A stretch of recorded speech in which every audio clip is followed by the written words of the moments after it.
we cross swords! Lose yourself in battle and rejoice!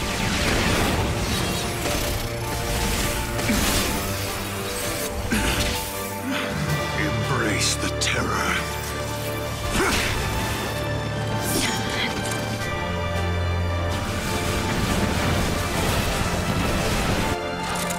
Impressive. Save it. Whether in an attempt to placate the many displeased fans of the original, or simply out of a desire to not just repeat and regurgitate previous efforts, Final Fantasy XIII-2 is no carbon copy of its predecessor. Developer Square Enix has chosen to take a different tact with what is only their second direct sequel to a mainline Final Fantasy game, and the results seems primed to create a title that can appeal as much to those who hated the original as to those who loved it. Our fight had just ended, but I couldn't relax. A new battle was about to begin.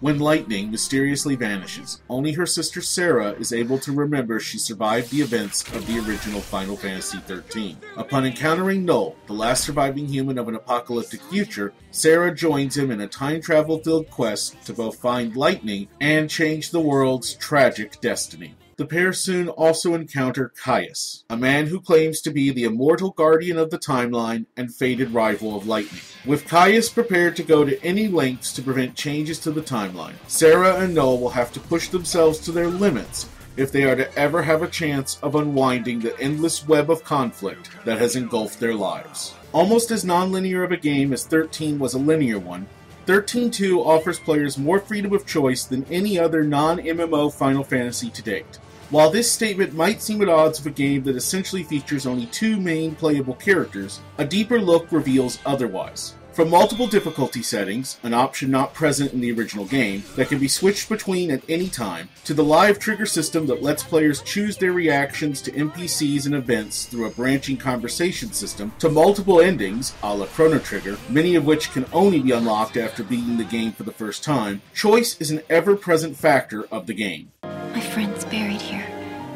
She died running from the Purge.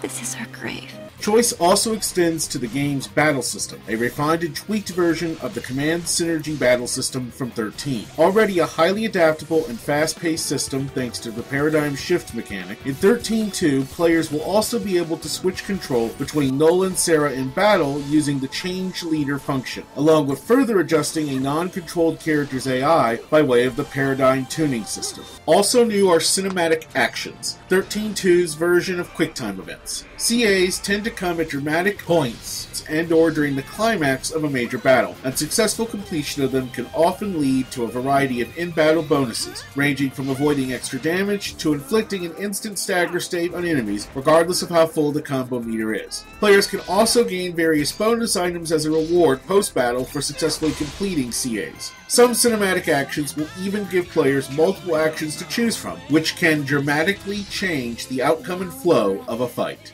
But easily the most dramatic addition to the Command Synergy battle system in 13-2 is the ability to recruit defeated monsters into the party a la Pokemon. It is these monsters that will compose the third party member in battle, and they bring with them a whole host of new gameplay possibilities. Players will be able to equip multiple monsters into this slot, and switch between them using the same paradigm system that lets Null and Sarah switch classes. Each recruited monster will have their own individual Crystarium stages that will allow them to be leveled up and gain unique abilities through various items found and vault throughout the game. Players will also be able to infuse the abilities and stats of one monster into another, although doing so does consume the first monster in the process.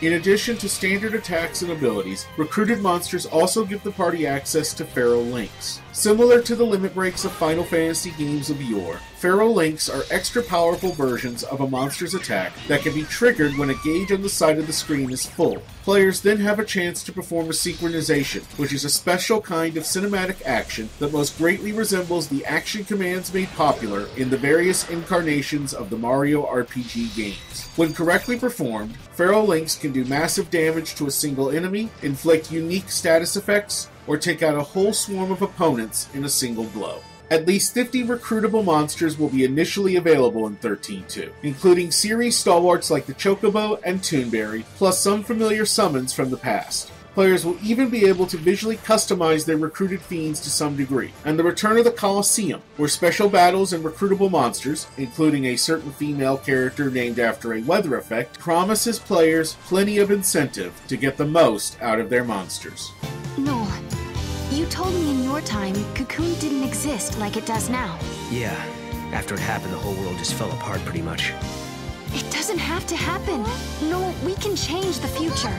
We can stop Cocoon from falling and make your world a better place. Other new additions to Final Fantasy XIII-2 include a revised Crystarium, i.e. leveling, system that lets players access any class from the beginning, while also removing the caps that existed in 13. Directly addressing the complaint of the corridor dungeons from 13, the layouts of areas are now far less linear and often include multiple branching paths. Since the characters in 13-2 are not hated fugitives, wanted dead by everyone on the planet, as was the case in 13, towns and more in-depth NPC communications have also been added. And while the mission system of the first game will be returning, numerous other side quests from NPCs and other sources will also be available. Finally, a number of minigames and other non-combat gameplay elements will be present. These will range from puzzle-filled time anomalies to hidden fragments that give players additional lore, skills, and Crystarium points, to the return of slots and chocobo racing to the series, the latter being last seen in Final Fantasy VII.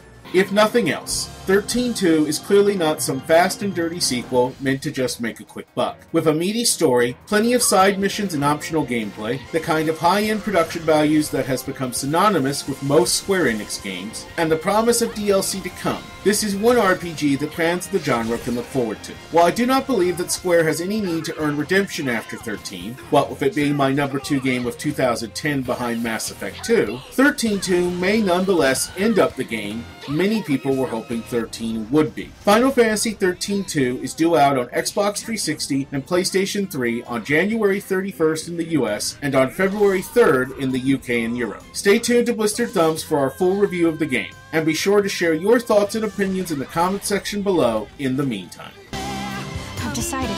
Snow is always putting himself in danger trying to save others.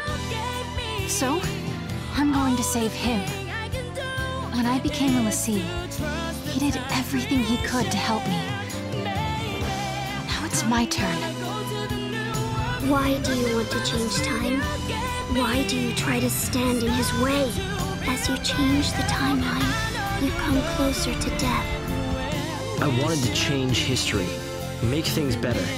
Not just bring Lightning back, but Vanille, and Fang, and my mother.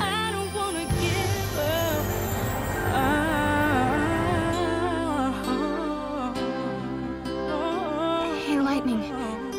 We'll be able to be together again, right? When all this is over? One thing at a time, Sarah.